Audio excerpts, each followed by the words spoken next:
নিচে পুত্রবধূকে জিজ্ঞাসা করতে পারে না, স্ত্রীর মাধ্যমে জিজ্ঞাসা করতেছে যে তোমার পুত্রবধূকে জিজ্ঞাসা করো সে কোত্থেকে সুগ্রাণ ব্যবহার করে, সে রাস্তা দিয়ে বাহির হয়, পুরা পাহাড় কেন মক্কা কেন চতুর্দিকে সুগ্রাণে মোহিত হইতে থাকে। সবাই আমাকে বিরক্ত করতেছে, তো বলতেছে শোনো আমিও তোমাকে বলবো বলে ভাবছিলাম। আমি না যখনই গোসলখানার থেকে বাহির হয় আর আমি ঢুকি মনে হয় যেন গোসলখানা কেউ সুগ্রাণ দিয়ে প্যাক করে রাখছে। আমি জিজ্ঞাসা করব কিন্তু ভাবতে লজ্জায় জিজ্ঞাসা করতে পারতেছি না যে এক তো স্বামী হারা পুত্রবধূ, স্বামী নাই, বড় দুঃখী, আমি তাকে জিজ্ঞাসা করব তো জিজ্ঞাসা করব কি করে? চলো দুইজনে মিলেই জিজ্ঞাসা করি। আমি নাকে ডাইকা জিজ্ঞাসা করতেছে বেটি জিজ্ঞাসা করার ছিল না, কিন্তু সমাজে মুখ দেখাইতে পারতেছি না। তোমার এই শরীর থেকে সুগ্রাণ কি করে বাহির হয়, সুগ্রাণ ছড়ায় কি করে? তুমি কোত্থেকে খুশবু আনো, সুগ্রাণ আনো আর লাগাও যে তুমি বাহির হইলে চতুর্দিকে মোহিত হইতে থাকে। তো আমেনা ওইখানে থুতু নিক্ষেপ করে আর বলে আম্মা শরীর থেকে না, থুতু মারতে দেরি, সুগ্রাণ তুফানের মতো বাহির হইতে দেরি হয় নাই। বলছে আম্মা সুগ্রাণ শরীরে না শুধু, আম্মা এই থুতুতে পর্যন্ত সুগ্রাণ। আম্মা এই সুগ্রাণ আমার না, প্যাকেটটা সুগ্রাণ, প্যাকেটটা।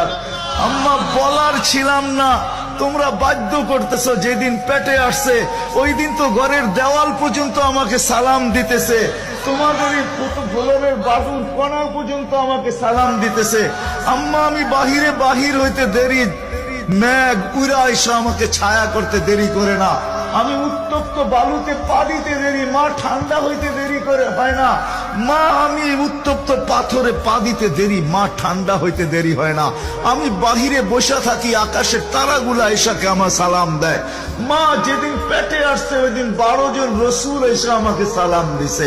ওই রাত্রে আইসা মা আমাকে মারিয়াম, মা আমাকে আসিয়া, মা আমাকে উখতা মুসা কুলসুম, তিনজন এসে আমাকে মালা পড়ায় গেছে যে দুজাহানের বাদশা তোর পেটে চলে আসছে। মা শুধু এইখানেই ক্ষান্ত না, আমি যখন বাহির হই তো বারুর করা পর্যন্ত আমাকে সালাম দিতে থাকে।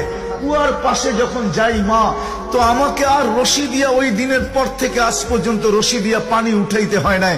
আমি কুয়ার পাশে যাইতে দেরি, কুয়ার পানিগুলা উছলায় উপরে আসতে দেরি করে না।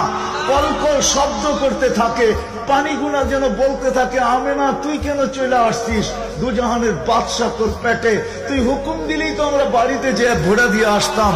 মা মক্কার মেয়েগুলাকে জিজ্ঞেস করো না, আমি কুয়ার পাশে যাইতে দেরি, মা এরা আমার হাতে পায়ে ধরতে দেরি করে না যে ফাতেমা আমেনা তুই এখান থেকে যাইস না, তুই গেলে কুয়ার পানি নিচে চলে যাবে। আমাদের